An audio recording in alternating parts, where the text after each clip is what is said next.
in a clear violation of the rules and regulations of the Food and Drug Administration.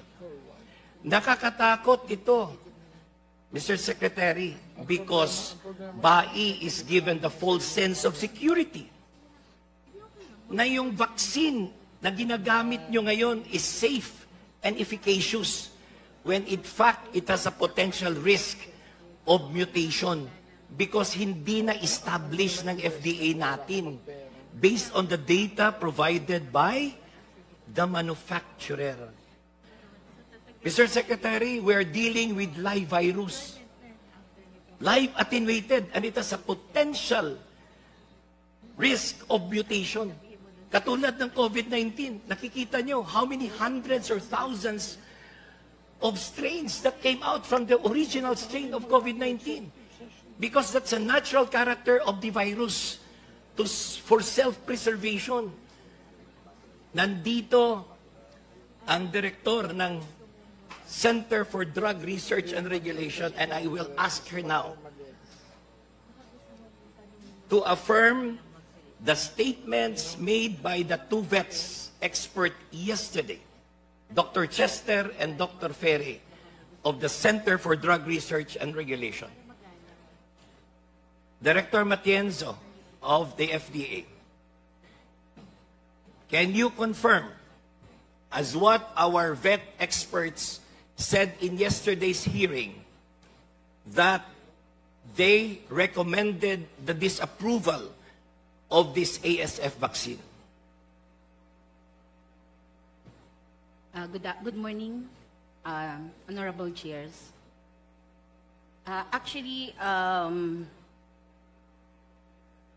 the final report provided to me is a CPR and not a disapproval, Your Honor. Excuse me. My question is very simple. Do you confirm the statements made by the two vet experts yesterday that they recommended the disapproval of this vaccine? Yes or no? No, sir. It was on record yesterday.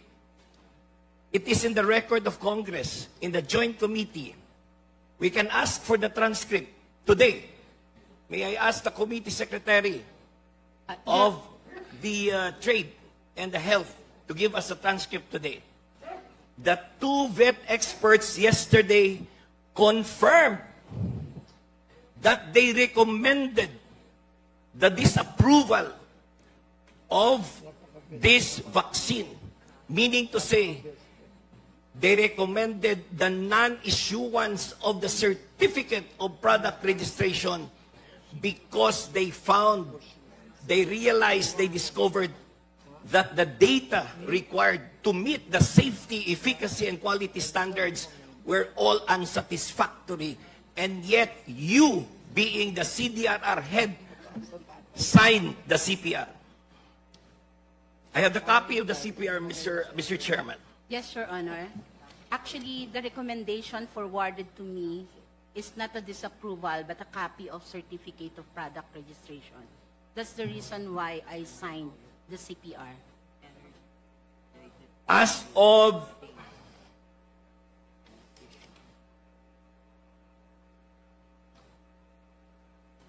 May 13, the former CDRR head, Director Jesusa Joyce Sirunay, I'm giving a copy to the Secretary. Oh, God.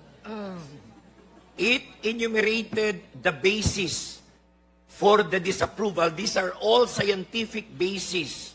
These are all scientific grounds to recommend the disapproval or the non-issuance of the CPR because the AVAC vaccine is not safe, is not efficacious, is not of quality. And yet, a CPR was issued for monitored release. This is a clear violation of the rules of the FDA, and it gives the Department of Agriculture, particularly the Bureau of Animal Industry, a false sense of security going through clinical trials despite the failure of the vaccine to meet quality standards. Nakakatakot ito, Mr. Secretary. It involves public health imbued with economic interest affecting the 300 billion hog industry in this country. Ganito ang nangyari. You must not be aware, Mr. Secretary, of these findings, but it is very clear. This is a public document issued by the former head of the CDRR. It was applied for initial registration. It was denied. Then, the importer reapplied. And the same reapplication was denied. And for miraculous reason, may milagro na nangyari na isyuhan ng CPR. First time in the history since I became a congressman in 2004 na may nangyari na binigyan ng CPR despite the disapproval by the experts of the FDA. First time na nangyari ito, Mr. Chairman. FDA should be held accountable. This is a criminal offense, Mr. Secretary, Mr. Chairman. I would advise the good secretary to look into this because you're placing everyone at risk. And we're spending billions for a vaccine that is not acceptable. For a vaccine that has failed in the standard set by no less than our Food and Drug Administration. This is criminal, Mr. Secretary. This is criminal, Mr. Chair. So I hope that you could discuss this matter with the new Director General of the FDA. And the CDRR head who sits here today is held liable for this fraudulent, irregular issuance of a certificate of product registration for a product that has failed the quality, efficacy, and safety of a vaccine. Thank you, Mr. Chairman. Do you still want to answer that, ma'am? No more. I'll just have Thank you. to with my Mr. Secretary?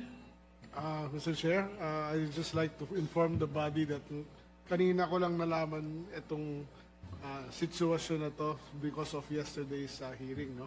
So I will look into it, Mr. Congressman, Mr. Chair, Okay, Mr. and talk to the new FDA head, sir. Yes, I just have one question for Dr. Dagikan. You told me yesterday that of the 500,000 doses that were imported, 47,000 have been inoculated. And you have yet to submit to the committee the results of the field trials. So again, may I know, where are the rest of the doses that were imported? Sir, as per my staff, from the 500,000 doses, they only delivered first the 160,000 doses. Bali yung 340 doses, hindi pa po dumating dito sa Pilipinas yung para sa amin. And then yung 160,000 po is nasa cold storage po mismo nung... So the 160,000 doses is under cold chain storage by Yes po. the importer. Yes po, less the 47,000 po. Magkano binayaran nyo dito? I will check po the... Because under normal circumstances, government should not pay a single centavo.